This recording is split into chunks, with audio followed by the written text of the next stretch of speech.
એક વખત બે સિંહો હતા, બે ભાઈઓ હતા. સરસ બેનું ચાલતું હતું, કંઈ બહુ વાંધો નહોતો, સરસ મજાની રીતે. એક વખત એક નાની એવી ગેરસમજણમાં એ બે સિંહ વચ્ચે બાંધણ થઈ ગઈ અને ગેરસમજણ થઈ ગઈ, અબોલા લેવાઈ ગયા. કે આપણે ઘણી વખત નથી, આમાં ઘણા બધા હશે, ન બોલે નહીં. સગા ભાઈઓ હોય, સગી બે ભાઈ બહેન હોય, બાપ દીકરો હોય, બોલે નહીં, બોલો નહીં. મનમાં હોય નાનું રાય જેવું વસ્તુ, અણબનાવ, બોલે નહીં. બે સિંહો વાત ન કરે. પછી એક વખત એવું થયું કે એક જંગલી કૂતરાના ટોળાએ એ નાના ભાઈના બચ્ચાઓ પર પ્રહાર કરવાનું શરૂ કર્યું. એટલે જે અબોલા હતા એ ભાઈ આવી અને ઓલાને યુદ્ધ કર્યું અને ઓલા શિકારી કૂતરાઓને જતા કર્યા, જવા દીધા. એટલે પછી શિકારી કૂતરા તો જતા રહ્યા. એટલે છોકરાએ નાના નાના બાળકો જેવા તેને પૂછ્યું કે તમે મારા પપ્પા બોલતા નથી ને, તમે મારા પપ્પા સાથે વાત નથી કરતા, તોય તમે અમને બચાવ્યા, તમે મારા ઘરે નથી આવતા તોય તમને બચાવ્યા. ત્યારે જે સિંહે વાત કરી હતી એ મારે ને તમારે યાદ રાખવા જેવી છે. એણે એવું કીધું હતું કે સંબંધોમાં, ભાઈબંધીમાં, ભાઈ ભાનુડામાં એટલી બાંધણ ને એવી ગેરસમજણ ન લેવાય કે ગામના શિકારી કૂતરા આવીને એનો લાભ લઈ જાય. એને ફાયદો થાય, શિકારી કૂતરાઓને ફાયદો થાય એવા બંધનો ન રખાય. આ બધા કથાના જે દાનવો છે ને, હજી કઈ બધા કૌરવો મરીએ નથી ગયા ને હજી બધી મંથરાઓ વયે નથી ગઈ. જે દિવસે બે ભાઈઓ વચ્ચે તમને એમ કહેવાનું ઈચ્છા થાય ને કે તે બહુ તારા નાના ભાઈ માટે કર્યું, કા પણ બિચારે તારી યાર કેવું કર્યું, ત્યારે સમજી લેવો કે આ કૌરવોનો કોઈક નાનો મોટો ભાઈ છે કે જે તમારી બાજુમાં આવ્યો છે. બે દેરાણી જેઠાણી સરસ હોય, જેઠાણી આવે ત્યારે નેચરલી ઘરમાં તમે વહેલા આવ્યા હોય તો ઘરની વ્યવસ્થા થોડી જુદી હોય. ત્યારે કદાચ નળિયા હોય અને પછી દેરાણી આવે ત્યારે નળિયા ન હોય તો તમારે એ પછી એમ ન કહેવાય કે હવે મારે તો આટલું કરવું પડે, તું આ કર. એટલે ત્યારે કોઈક મંથરા નામની સ્ત્રી આવે બાજુના પાડોશમાંથી અને એમ કે તમે કેટલું કર્યું આ ઘર હાટું, કા અને આ નવી આવીને કેવા લાભ છે. ત્યારે સમજી જવાનું, આ તરત કથાને યાદ કરો ને કે આ આવ્યા બેન મંથરા અમારા ઘરમાં. હા, ભૂલી ન જતા. હજી આપણી આજુબાજુ, અને ક્યારેક એવું આજુબાજુ નહીં, ક્યારેક આપણે જોઈએ મંથરાને, આપણે જ કૌરવ હોય એવું બધા સામેવાળાને કહેવાની જરૂર નથી, આપણે હોઈએ. પણ કઈ કઈના કાન ન રાખવા. મંથરાઓ તો ગામમાં ઘણી આંટે મારતી હશે. તમારે તમારી સ્થિરતા જાળવી. ત્યાં દીકરીઓ તમે જોયું હશે ને, બહુ જ સરસ રીતે ઓબ્ઝર્વ કદાચ કોણે કર્યું હશે, તમે જોયું છે દૂરથી જોતા એને આટલી મોટી ભાઈઓએ સ્ક્રીન મૂકી છે તો તમને દેખાતું હશે કે એ દીકરીઓ એક હાથે તલવાર અને એક હાથે પોતાની ચૂંદડીનો છેડો રાખીને જો હલાવી શકતી હોય પોતાની ચૂંદડીનો છેડો સહેજ પણ આમથી આમથી આ વગર, તો એ ક્યાંક મને તમને સંદેશો તો આપે જ છે. હા, જુદી વસ્તુ છે, જુદી રીતે એને કરી બતાવ્યું છે. અને આ દીકરીઓની આ ક્ષમતાને આ તાકાત જોઈએ તો આપણે સમજાય કે અમથા મોદી સાહેબે નહીં ઓલી બે દીકરીઓને મોકલ્યો કે પાડોશીને પતાવી આવો, તમે બે પૂરતીઓ છો. આ બધી જ આવી જોયું છે ને. હવે તમે વિચાર તો કરો, આ નંદગામની 12-15 વર્ષની દીકરી તલવારના રાસથી પોતાની ચૂંદડીનો છેડો હલાવ્યા વગર પોતાનો તાલ ડિસ્ટર્બ ન થાય, અન્યના પગને વાગે નહીં. તમને કોઈને એવો વિચાર આવ્યો કે તલવાર ઝટકશે ને અમારા માથે આવશે? નહીં. એની ક્ષમતા ઉપર મને તમને શ્રદ્ધા હતી. પણ તકલીફ એ થાય છે કે જ્યારે બહાર જાય છે ત્યારે આપણે બધી ક્ષમતા ઉપર શંકા કરવા માંડીએ છીએ. હું હંમેશા મેં સ્ત્રીઓના સન્માન માટે વધુ વાત કરી છે, કારણ કે હું આજે માનું છું આ જગતની કેટલી બધી સ્ત્રીઓ, ભાઈએ વાત કરી ને કે કલ્પના કરો સ્ત્રી વગર. કલ્પના અમે તો શું સ્ત્રી વગર કરીએ, મહાદેવ નહોતા કરી શકે. ખબર પડી ને કે વયા ગયા ત્યાં તાંડવ શરૂ કરી દીધું હતું. એટલે માણસની કલ્પના તો વાત જ રહેવા દો. એ જો ઘડીક વખત ન રહી શકતા હોય તો આ બધા તમે જો બેનો બોલે નહીં ને તો ભાઈઓને સૌથી વધુ તકલીફ થાય.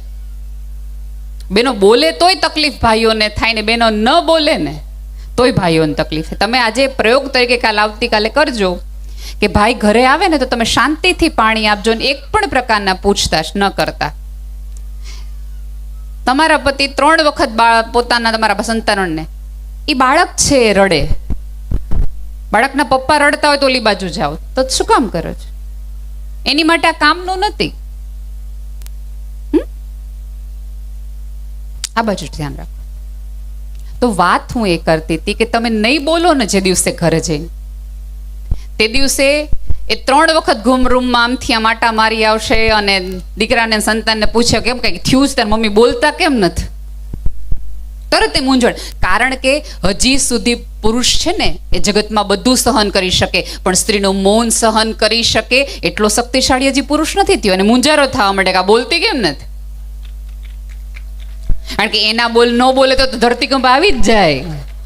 ઓલો તો આવ્યો તો ને, આ તો ખરેખર રોજે રોજ આવે. અઘરું છે. અને અહીંયા બેઠેલા દરેક સ્ત્રી અને ભાઈએ ક્યારેક ને ક્યારેક તો જાણે અજાણે એક વાક્ય બોલ્યું હશે કે આ સ્ત્રીએ તમારી જિંદગી બગાડી નાખી. ગુસ્સામાં બોલ્યું, પ્રેમથી બોલ્યું, વટથી બોલ્યું. તેવા દરેક ભાઈઓને 2 હાથ જોડી અને વંદન કરીને મારે એક વાત કહેવી છે કે જો તમે એવું માનતા હો કે આ સ્ત્રીઓએ તમારી જિંદગી બગાડી નાખી છે, તો મારે તમને કહેવું છે કે તમારા ઘરના 25 કિલો ચોખા 1.5 કિલો એરડિયુંમાં દઈ અને અમે 2.5 વર્ષ સુધી તમારા ચોખા ન બગડવા દેતા હોઈએ તો એ સ્ત્રી તમારી જિંદગી બગડવા દે એમ તમે કહો છો? તમારા ઘરની રકેબી તૂટે ને તો ચીસ અમારામાંથી નીકળે કે આના પરસેવાની કમાણીની છે ને એટલે રાડ નીકળે. તો આપણે એમ કે પણ હું રાડું નાખશ, આ રકેબી તૂટી ગઈ એમાં. અહીંયા હવે ભરત છે ને, આ બધી બાઓ અને માવડીઓને પૂછજો કે પેલા ભરત ધરવા માટે તમને સારું કાપડ નહોતું અપાવાતું. જે લીરા હોય, ચોડાઈ ગયેલું હોય, ફાટી ગયેલું હોય, ફેંકી દેવાનું હોય ને એ કાપડ તમને આપે અને એમાંથી તમારે ભાત પાડવાની. એક સરખા લીટામાંથી સુંદર દેખાડ્યું. સાહેબ, આ એ સ્ત્રીઓ છે કે તમારા ઘરના ફાટેલા કપડાઓમાંથી તમારા બધાના વાસ્તી સરસ મજાના તમારા આંગણા રૂડા લાગે ને એવા ભરતકામ કરીને દેખાડ્યું હોય, ફાટેલાને સાજા કરી નાખે. એ આ બધી માતાજીઓ છે. અને સાવ સાદી વાત છે સાહેબ, મેં તો અનેક વાર સ્ટેજ ઉપરથી કીધું છે અને જવાબદારી સાથે કહું છું, જે દિવસે તમારી ઉમરાવાળી રાજી ને તે દિવસ તમારી ડુંગરાવાળી રાજી. બાકી ભૂલી જાઓ. માગો તો ઉપરવાળા આગળ માગજો, અનહદ માગજો. માગવું જ જોઈએ. હું તો એમ જ કહું છું કે બધા એમ કહે કે ભગવાન આગળ મગાય જ નહીં. હું તો એમ કહું ભગવાન આગળ જ મગાય. 2 હાથવાળા આગળ માગ્યું છે ને તો 10 જણને કહે. 1000 હાથવાળા આગળ માગો ને તો કોઈ દી કોઈને કહેવા નહીં આવે કાણે મારી આગળ માગ્યું તું. માગો જ, જે જોતું હોય માગો, અઢળક માગો. કારણ કે તમારી આગળ હશે તો તમે આવી કથાઓ કરી શકશો, મંડપો કરી શકો, બેન દીકરીઓને સાચવી શકશો. પણ સાથે સાથે ભગવાનને એટલું માગો કે ભગવાન એટલું દે કે હું જગત આખાના ટાણા સાચવી શકું. બેન દીકરી મારા ઘરેથી આવે તો હસતી હસતી પાસી જાય અને મારા ઘરની પુત્ર વધુ હસતી હસતી રસોડામાં જાય.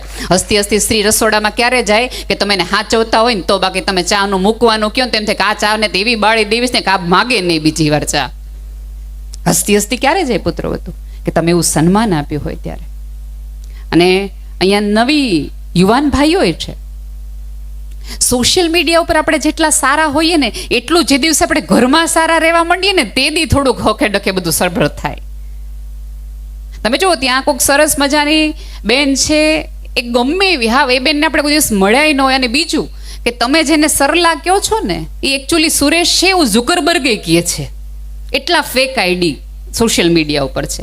ત્યાં એક સરસ મજાનો શાકનો ફોટો, રીંગણાનો ઓળાનો ફોટો મૂકે, તમે કેટલા દિલ દિયો, અંગૂઠા દિયો. અરે આ મરી ગયા બિચારા, વાઢિયા પડી ગયા ઓળા કરી કરીને. કોઈ દી ન કીધું કે આ હારું બનાવ્યું. ત્યાં તો તરત જ આપણે રોજ હું ઓળાને રોટલા હિલાવતા હશે નહીં. એક બહુ ખોટી ગેરસમજણ આપણા બધાના મગજમાં એવી રહી ગઈ છે કે ઘરના હોય ને થેન્ક યુ નહીં કહેવાનું. ઘરનાને કોઈ માફી માગવાની રીત પારકા રહે હોય, એની માફી હોય, પોતાનાને થોડી માફી હોય નહીં. સૌથી વધુ તમારી બાજુમાં ને પડખે રહેનાર વ્યક્તિ છે એને જરૂર છે તમારા થેન્ક યુ ને સોરી. અને સૌથી કહું, આ બધી માં છે ને, માં એ પેઢીએ તો આભાર સાંભળ્યો જ નથી. અને જગતનો અબજસ જ લીધો છે. અત્યારે આમાંના કોઈક બાને બેસીને પગે લાગીને તમારામાંનો કોઈક દીકરો કે કોઈક પુરુષ એવું કહે ને કે તમે હતા તો અમે અહીંયા ટકી રહ્યા ને અમે ઉજળા થઈ ગયા. સાહેબ, એ સ્ત્રીનો ઘસારો ને એનો ગોઠણનો દુખાવો હોય છે. ખારું થયું કે આ ઘર માટે મેં ઘસારો લીધો. એને કદર તો છે, કદર તો છે, પણ એ કદર આપવા માટે અહીંયા બેઠેલી બહેનોએ શરૂઆત કરવી પડશે. જે દિવસે તમારા કુખે આવતા સંતાનને, તમારા કુખે આવતા પુરુષને તમે સ્ત્રીની ક્ષમતા, સ્ત્રીનું સન્માન, સ્ત્રીએ કરેલા ઘસારા, સ્ત્રીએ કરેલા વલણ, સ્ત્રીએ કરેલા ઉજાગરાનો તમે હિસાબ આપતા શીખવાડશો, તો આમાંના જે નવી પેઢીના દીકરાઓ છે એ આવતા દિવસની દીકરીઓને કહેશે કે તું હું તારી સાથે છું, તો એ સન્માન આપશે. ત્યારે તો સરસ બધી દીકરીઓ ભણે છે, પોતાનું નામ બનાવે છે, પણ જો એ તમે નહીં શીખવો, જો તમને જેટલી ફરિયાદ તમારા પતિ માટે છે એ ફરિયાદની એટલી સુધારણા તમે તમારા દીકરામાં કરી શકો ને, એટલા તો એને તમે બદલાવી શકો ને. કે ભાઈ મને એવું છે કે ભાઈ મારા વર છે એને વખાણ કરતા આવડવા જોઈએ, તો તમે સાથે સાથે તમારા દીકરાને અત્યારથી શીખવાડો કે જો કોક સ્ત્રી 45 ડિગ્રીની અંદર તમને ગરમ ગરમ રોટલી કે રોટલો ખવડાવતી હોય તો એક વખત એ સ્ત્રીને પૂછવું જોઈએ તે જમ્યું. અને આ આમનું કામ નથી, તમારું ને મારું કામ છે એને એ સમજાવવાનું. માત્ર શિક્ષણ છે તમે ચોપડીમાં લઈ લેશો તો ખોપડીમાં કઈ ઉતરશે નહીં સીધું. આ વચગરની રસ્તો કાઢવો પડશે મારે ને તમારે બંને. આ આખી કથાઓની અંદર સ્ત્રી પાત્રોના સર્જનની કેટલી બધી કથાઓ છે, કોઈક દિવસ ધ્યાનથી સાંભળો. પણ આમાં કેવું થાય ખબર છે કે આવી બધી વાતો થતી હોય ને એટલે આપણે એમ થાય સાંભળજો તમે તમારી હાટું હતું. અને બીજું કે પરિવારને જોડવા માટે સ્ત્રીએ સૌથી મોટી ભૂમિકા નિભાવવી પડે. કારણ કે મેં જેમ કીધું એમ કે ફાટેલા કપડાઓમાંથી સરસ મજાની રચનાઓ કરીને, સરસ મજાના ભરત ગૂંથણ કરીને તમે સરસ મજાનો ચાકડો બનાવી શકો, પણ એ ચાકડો બનાવતી વખતે એ સોયના ટેભા ઉપર તમારા ટસિયા ફૂટી જાય તો એ તમારે જ પી જવા પડે. એ લોહીના ટસિયા તમારે જ પીધા પડે. તમારું લોહી તમે પીધા કરો ને બાળ્યા કરો ને તો પરિવાર ભેગા ને જોડાયેલા રહે, અને તો તમારા ચાકડા રૂડા લાગે. એના વગર શક્ય નથી. પણ આપણે તો કેવું કે વખાણ કરવાના હોય ને તો દરેક વ્યક્તિ બાજુની મામાના દીકરાની વહુ એટલી ડાય, અને એ કોના વખાણ, એ વખાણ કોની સામે કરો? તમારા દીકરાની વહુ સામે કરો તમે. આપણી પુત્ર વધુની સામે આપણો દીકરો જમતો હોય, ભાઈ આમ ટીવી જોતા હોય ત્યારે એમ કે ફલાણા ભાઈના દીકરાની કઈ વહુ છે એવી ડાય ને એવું સરસ ફળિયું વાળે ને એવું સરસ રસોઈ કરે ને બોલાવે ચલાવે હારી. હવે ઓલી જે કરતી હોય તમારું એને હું મગજમાં વિચાર આવે? બહુ સાંભળ્યા પછી ક્યારેક એ તમને એમ કે તો ન્યા રહેવા વયા જાઓ, તો ન્યા રહેવા વયા જાઓ. અહીંયા બેઠેલી તમામ માતાઓને વિનંતી છે કે તમારે વખાણ કરવા હોય, આદર કરવું હોય, સન્માન કરવું હોય તો તમારી પુત્ર વધુનું કરો, કારણ કે તમારું વૃદ્ધત્વ એ સંભાળવાની છે, પાડોશની કે બીજી દીકરાની વહુ નહીં. એની તમે કદર કરી હશે તો સાંભળો. ચોક્કસ દીકરીઓને દેવાય એટલું દો, દેવું જ જોઈએ. એના ભાગનું જ ઉપરવાળો ક્યારેક આપણને આપતો હોય છે, દો. પણ દીકરી જ્યારે જ્યારે આવે ત્યારે આપણે સારું ને સારું દેતા જઈને પછી આપણે એમ એક વાક્ય બોલતા રહે, અમારા જીવતા તાર જે જોતો હોય ને તો અહીંથી લઈ જા. પછી હવે ક્યારેક એવું બને કે તમારી દીકરાની વહુ અને તમારી દીકરી બે એક જ ઉંમરની હોય, બેયને તમારું એક જ ઘરેણું ગમતું હોય, અને ત્યારે આપણે શું કરીએ? દીકરીને આપી દઈએ, ઓલીને ખાસ કહેવા માટે કે તું નથી. પછી આપણને કાંઈક થાય ને તો એના મોઢામાંથી નીકળી જાય, જેને દીધું છે ને કયો આવે તમારી મદદ કરવા માટે? હા, પણ આ તો આ યુગની દીકરીઓ છે, ભણેલ ગણેલ છે. જ્યારે તમારી મમ્મી સારા ઘરનું સારામાં સારું ઘરેણું, સારામાં સારું ગોદડું કે સારામાં સારો ચાકડો તમને દેતી હોય ત્યારે કયો કે આ ભાભીને ગમે છે અને તારું વૃદ્ધત્વ પાલવવા માટે તને માંદી હાજી થઈશ તો તારો પગ ભાંગશે તો હું નહીં આવી શકું, આને દે. અને એને દીધું હશે ને તો બહુ જ આનંદથી તમારું કરશે, અને ક્યારેક તમે એને સાચવી હશે તો સામેથી તમને કહેશે. અને ઘણી વખત તમે જો અત્યારે યુગ એવો તકલીફ વાળો થઈ ગયો છે, અને ઘણી બધી અત્યારે મામેરા વખતે સૌ પ્રેમથી કહી દે કે બાય બમાને જીવતા જ બધું આપી દીધું, હવે અમારે કઈ દેવાની જરૂર જ નથી. આવી નાની નાની વાતોથી આટલા સારા પરિવાર, તમે વિચાર તો કરો, આખા ગામને આ 21મી સદીમાં 2025માં કોકને આવો વિચાર આવે કે આખું ગામ ભેગું થાય અને ભાગવતની કથા કરે. શું કામ? અત્યારે તો કેટલી બધી કથાઓ, કેટલું બધું વિચારતા થાય. ટીવીમાં આમ કરો ને ક્લિક કરો ને બધું આંગળે છે. તેમ છતાં આપણે ધર્મના આંગળીએ એટલે જઈએ છીએ કારણ કે ધર્મ આપણને બગડવા નથી દેતો. અમારે ભીખુદાનભાઈ બહુ જ સરસ વાત કરે કે પહેલાના જમાનામાં છે ને ઉમરા હતા. હજી કદાચ તમારા ગામમાં હશે ઉમરા. તમે દોડતા જાઓ ને તો તમને ઠેસ વાગે, અને ઠેસ વાગે એટલે તમને ઉમરો તમને રોકતો હોય, પૂછતો હોય, એમ તમને એમ પૂછે કે ઉતાવળમાં ક્યાં જાઓ છો?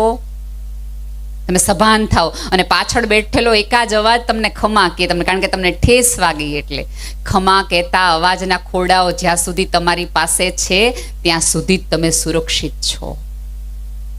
આ ઉમરાઓ ક્યાંક મને ને તમને હંમેશા પૂછે છે ક્યાં જાઓ છો, કોની સાથે જાઓ છો, સાચું બોલીને જાઓ છો કે નહીં, જેનું કહીને જાઓ છો, અને બીજું કે જેને ખમા કીધું છે એને આશા છે કે તમે વળતી વખતે સારી રીતે પાછા આવશો. ઉમરાનું આ મહત્વ છે. આ ભીખુદાનભાઈની કીધેલી વાત છે. ઉમરાઓ નથી હવે મારા ને તમારા ઘરમાં, પણ ઉંમર લાયક વડીલ તો છે. અમારે મોરારી બાપુ એક બહુ જ સરસ વાત કરે કે આ જગતમાં તમને રોકવા વાળા બહુ હવે છે કે તમે આગળ ન વધો. એમણે કીધું ને કે રૂમાલ હું કહું હેઠો પડે, હું કે તો હેઠો પડે. હેઠું પાડવા માટે તો બધા એક થઈ જાય. બધા કેવા છત્રીસો આખો એક થઈ ગઈ ને પડે પડે પડે. ઊભા કરવામાં થાવ ને તો તમે માણસ કહેવાવ. એક માણસ પડતો હોય ને ઊભા કરવામાં તમે સાથે થાવ તો હાચા કહેવાવ. બાકી પાડવામાં જ ભેગા થાય જ. એ કઈ બહુ મોટી વાત નથી. તો વાત એ છે કે જ્યાં સુધી એ મોરારી બાપુ કે છે એમ કે તમને રોકવા વાળા તો બહુ છે, હવે ટોકવા વાળા નથી રહ્યા. કે તમે ખોટી દિશામાં જતા હો, ખોટી જગ્યાએ જતા હો તો તમે તરત કોક પૂછે, બા પૂછે, ભાઈ પૂછે ક્યાં જાઓ છો, કામ જાઓ છો. અને આપણે અત્યારે કેવું છે કે બહુ બધા બહુ ડરીને રહીએ છીએ. તમે જુઓ કે અત્યારે આપણે ડાયાબિટીસ ન થાય એટલે ખાંડ ખાવાનું મૂકી દીધું. બીક છે ડાયાબિટીસ થઈ જાય, ડાયાબિટીસ થઈ જશે. કોલેસ્ટ્રોલની બીકે આપણે તેલવાળું ખાવાનું બંધ કરી દીધું. નહીં કોલેસ્ટ્રોલ વધી જાય, કોલેસ્ટ્રોલ વધી ખાવાનું નથી. બીપીની બીકે અથાણા મૂકી દીધા, મીઠું મૂકી દીધું, બધું ડરીને મૂકતા ગયા, ડરતા ગયા. પણ ખાવાનું મૂકી દીધું, મીઠું મૂકી દીધું, તળેલું મૂકી દીધું, ન ખાવાનું ખાવાથી મૂકી દીધું. પણ જે ન ખાવું જોઈએ, હરામનું ન ખાવું જોઈએ એ મને મૂક્યું નહીં. એનાથી ઉપરવાળાને ડરે હરામનું ખાવાનું ન મૂક્યું. મૂકવું તો ઉપરવાળાની બીકે એ મૂકવું જોઈએ ને. બીપી કોલેસ્ટ્રોલની બીકે જો તમે આટલું ખાવાનું મૂકી દેતા હો તો ઉપરવાળાના ડરના કારણે તમારે મૂકવું જોઈએ. અમારા નાની બા બહુ સરસ એકવાર વાત કરતા હતા કે પહેલાના જમાના કદાચ આમાંના ઘણા બધા ગઢિયાઓને ખબર હશે કે ઓલી જમીનમાં સહી સાહેબની કરાવવાની તો સાહેબ 2 રૂપિયા, 5 રૂપિયા, 3 રૂપિયા લે ત્યારે સહી કરી દે. એટલે આવા એક સાહેબ કે જે સહી કરવાના પૈસા લે. ગામ આખું કંટાળી ગયું હતું સાહેબથી. આવું કોઈક વડીલ વૃદ્ધ હશે વડલા જેવું. એણે એમ કીધું કે એક કામ કરો ને સાહેબને તમે આજ જઈને બધા યુવાનો જઈને કહો કે સાહેબ એક કામ કરો, આજ સાંજે અમારા બધાના ઘરે એક વાડીમાં આપણે જમણવાર રાખીએ અને બધાનું હાગમટે પતાવી દઈએ. બધાને તમારે 2-5 જે લેવાના હોય એક હારે તમે લઈ લેજો. સાહેબને વાત સાચી લાગી. સાહેબ ઘરે કહીને આવ્યા કે આજથી વાંધો નહીં આવે. આજે આખા ગામે ભેગા થઈને નક્કી કર્યું સાહેબને દઈ દો. પીરસવા માંડ્યો સાહેબનું બધું. પછી ઓલા જે વડીલ હતા કે જેણે આખો માચડો રચ્યો હતો સાહેબને જમવાનો ને ઓલું વધારાનો દેવાનું, એણે સાહેબને લસણની ચટણી મૂકી. એટલે સાહેબ કે હું લસણ નથી ખાધો.